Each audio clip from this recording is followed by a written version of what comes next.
Namaskaraha. Welcome to Jyotish Shastram. Let's look at history.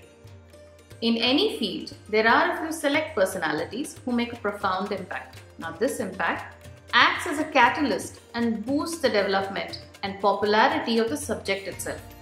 Varaha Mihira was one such scholar who accelerated the growth of Jyotish Shastram. So much so that we divide the timeline of Jyotish Shastram as pre and post Varaha Mihira period. In this episode, let's learn about Varaha Mihira and pay tribute to his contribution to Jyotish Shastram. Varaha Mihira was an astronomer, a Jyotisha Daivagna, and a mathematician from the 6th century. He introduces himself in this verse: Adityadasa Tanayaha Tadavapta Bodhaha Kapithake Savitrulabdha Varaprasadaha Avantiko Munimatanyavalokya Samyag Horam Varahamihiro Ruchiram Chakara. His father was Adityadasa. He was born in Kapitha, a place near Ujjain in Madhya Pradesh. He is believed to be blessed by sun god as he was an ardent devotee of Surya and was into Surya Upasana. Not only him, but his family also worshipped Surya. If you recall, his father's name was Adityadasa, meaning one who serves the sun. His own name Mihira is another name for Surya. He paid homage to Surya in almost all his works.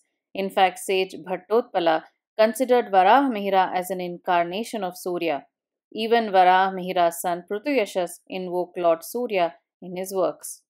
Varaha Mihira was from the time period 505 to 587 CE. He was well known as one of the Navaratnas in the court of Vikramaditya, as mentioned in this verse. Dhanvantarihi Kshapanako Amarasimhaha Shanku Vetalabhatta Ghatakarpara Kalidasaha Hyato Varahamihiro Nrupate Sabhayam Ratnani Vai Vararuchihi Nava Vikramasya. The Navaratnas are extraordinary people who are experts in their fields and embellish a king's court. In the court of Vikramaditya, the following were considered as Navaratnas: Dhanvantari, known for Ayurveda; Kshapanaka, a Jyotish Shastram expert; Amarasimha, the author of Amarakosha. Amarakosha is one of the first Sanskrit dictionaries that listed the word along with its gender and synonyms; Sri Shanku, an architect; Vetala Bhatta or Betala Bhatta, a Mantra Shastra expert; Ghatakarpara, a poet; Mahakavi Kalidasa; the famous Varaha Mihira, and Vararuchi, also known as Katyayana, who is a Sanskrit scholar and grammarian. A point to be noted here is that they were not contemporaries, that is, all 9 of them were not from the same time period in the court of Vikramaditya. Varaha Mihira was the first person to identify and write books in the 3 divisions of Jyotish Shastram, such as Siddhanta, Hora, and Samhita. He wrote many books. He was a master of Sanskrit grammar and presented his ideas with a poetic style. He lists his works in this verse: Vakranu Vakrasta Mayodayadyas Taragrahanam Karane Mayoktaha Horagatam Vistaratascha Janmayatra Vivahaihi Saha Purvamuktam. He mentions in this verse that he gave details of Karana Grantha in Panchasiddhantika, of retrograde and direct motions of the several planets from Mars onwards, their disappearance, that is eclipse to proximity to the sun, and their reappearance or emergence after conjunction with the sun, their state of being at war or planetary fight, all known as Grahayuddha, all things connected with horoscopy along with births, journeys, marriages, etc. The names of his books that were indirectly mentioned in the above verse are: in Siddhanta Skandha of Jyotish Shastram, which is the arithmetic part of Jyotish Shastram, he wrote Panchasiddhantika and Jatakarnava. This is known to be available in Kathmandu Vihara Library. In Hora Skandha of Jyotish Shastram, which is the predictive part of Jyotish Shastram, he wrote Brihad Jatakam and Laghu Jatakam. Laghu means short, hence Laghu Jatakam is a summary of Brihad Jatakam. in Samhita Skandha of Jyotish Shastram, which is the collection of other topics related to Jyotish Shastram. His works are Brihat Samhita, Samasa Samhita, and Yoga Yatra. In Prashna Skandha of Jyotish Shastram, his book is called Daivagna Vallabha. Other notable works are Dikanika Yatra or Dikkini Yatra, which is about Muhurta and is known to be available in Nepal State Library. Grahana Mandala Phala is the book in a single leaf shape in Saraswati Bhavan in Varanasi Sanskrit University. Panchapakshini, Vivaha Khanda, which is available in Kathmandu Veera Library, Yatra Grantham, and Vivaha Grantham, also known as Brihad Vivaha Patalam. He systematically studied his predecessors' works and assimilated the knowledge well, and wrote a gist of these books in his own words.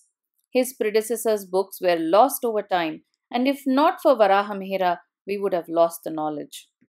Let's take a closer look at three of his important works, that is, Panchasiddhantika, Brihad Jataka, and Brihat Samhita. Let's start with Varahamihira's most famous work, which is Panchasiddhantika. Paulisha Romaka Vasishta Saura Paitamahastu Panchasiddhantaha. Varahamihira provides an expert compilation of the ancient five Siddhantas, that is, Paitamaha Siddhanta, which is the oldest written by Pitamaha or Lord Brahma.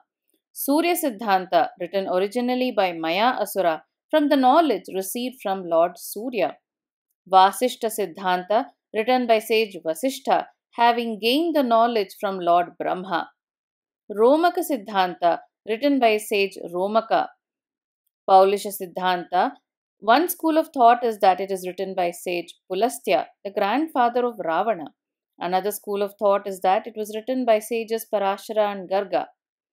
Varahamihira comments on the clarity of these five Siddhantas. Paulisha Kritaha Sputo Asau Tasyasannastu Romakah Proktaha Spashtataram Savitraha Parisheshau Dura Vibhrashtau. According to Varahamihira, Paulisha Siddhanta is clearly written, whereas Romaka Siddhanta is a little clear. Surya Siddhanta is completely clear, but Vasishta and Paitamaha Siddhanta are unclear.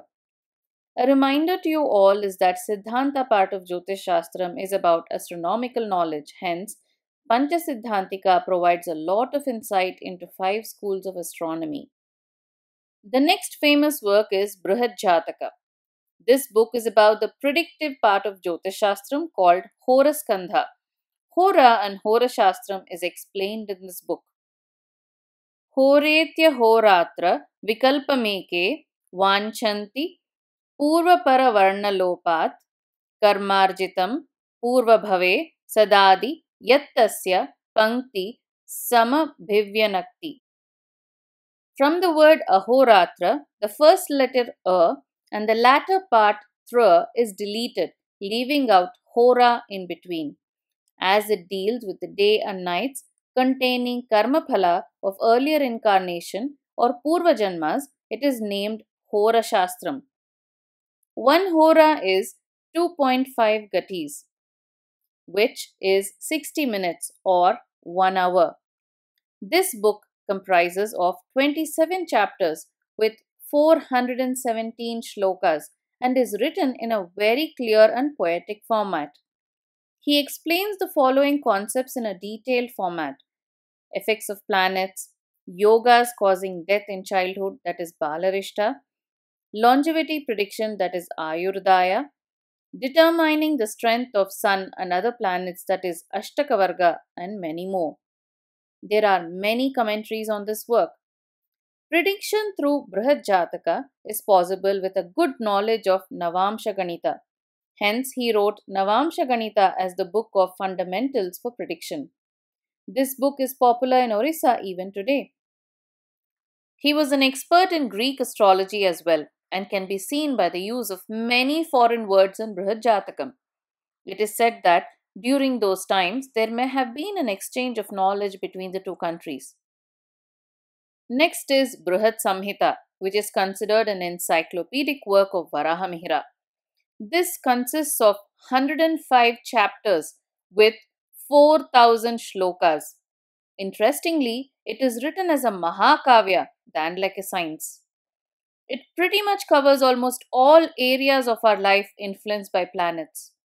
The numerous topics covered here seems to be never ending, starting from geography, Bhaugolika Shastram, Vastu Shastram or architecture, Samudrika Shastram, that is predictions through signs on men and women, Khagola Shastram or astronomy, omens or Shakuna Shastram, Hastavidya or palmistry, Apadaha Tesham Purvanumanancha, that is disasters and their prediction methods, and many more. Vrishti Vijnanam or rainfall prediction is explained in detail. For instance, clouds pour rain during Margashirsha Masa.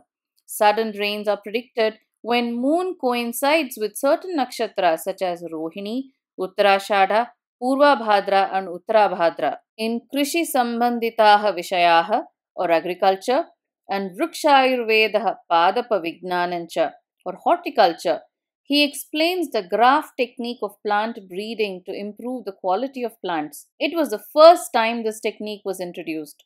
He explained water sources and prediction techniques in Bhujalagnanam or art of exploring underground water veins. The Kargal Adhyaya or chapter on availability of water sources on earth has 124 shlokas. That is how detailed this book is. He explains that just like nerves in the body, earth has jalanadis and the locations are known through the landmarks like trees, lives, etc. He explained how to find the source of water by identifying the species of trees, shrubs, and grass. This 6th century knowledge is way ahead before the dawn of hydrogeology introduced in 1930s in USA and 1950s in India. His discovery that certain types of plants and termites serve as indicators of underground water is now receiving attention in the scientific world. Through Bruhat Samhita, he touched almost all aspects of creation through Jyotish Shastram, which are all being proved scientifically now. Varaha Mihira does not claim originality for the contents of his work. He gratefully acknowledges his predecessors like Garga, Parashara, Kashyapa, Devala, Nandini, and Rishiputra. I mentioned earlier that he was a famous mathematician as well. Varahamihira made some important mathematical discoveries. Among these are certain trigonometric formulae. For instance, sine square x plus cos square x is equal to 1, sine x is equal to cos pi by 2 minus x, sine square x is equal to 1 minus cos 2x by 2. Another important contribution is that he improved the sine tables of Aryabhatta 1 to give more accurate values. He had great respect for women, which is seen in his works. He dedicated a chapter in Bruhat Samhita on his praise for women or Stri Prashansadhyayaha. An example was Shrutam, Drushtam, Sprushtam, Smrutamapi, Runam, Hladajananam, Naratnam, Stribhyo Anyat, Kvachidapi, Krutam Lokapatina. Tadartham Dharmarthau, Sutta Vishaya Saukhyani Chatato, Gruhe Lakshmyo Manyaha Satatamabala, Manavibhavaihi. Nowhere has the Creator designed any gem other than women, for this gem gives delight to people when heard of, seen, touched, or even remembered. For its sake are done righteous deeds and wealth amassed. From that do men derive worldly pleasures and offsprings. Such damsels are the goddess of fortune. Hence, they should always be honored at home with respect and wealth. Similar to what is said in Manu Shastra, Yatra Naryastu Pujyante Ramanta Tatra Devataha. Gods dwell with pleasure in a house where ladies are treated with respect. To summarize, we learnt the time period and place of Varahamihira's origin. Out of his many books, we saw a few highlights from three of his works, Panchasiddhantika, Brihajataka, and Brihad Samhita. We get a clear picture of the development and prospects of Jyotish Shastram during his time. As you can see, he took Jyotish Shastram to new heights by nourishing, enriching, and extending Jyotish Shastram to its own unique identity, which is why he is called the father of modern Jyotish Shastram. Now it will be interesting to see who are the people who took Varahamihira's work forward and continued the development of Jyotish Shastram. Stay tuned for the next episode. Thanks for watching. Do subscribe to this free channel and support the cause of spreading Jyotish Shastram knowledge to everyone. Dhanyavadaha.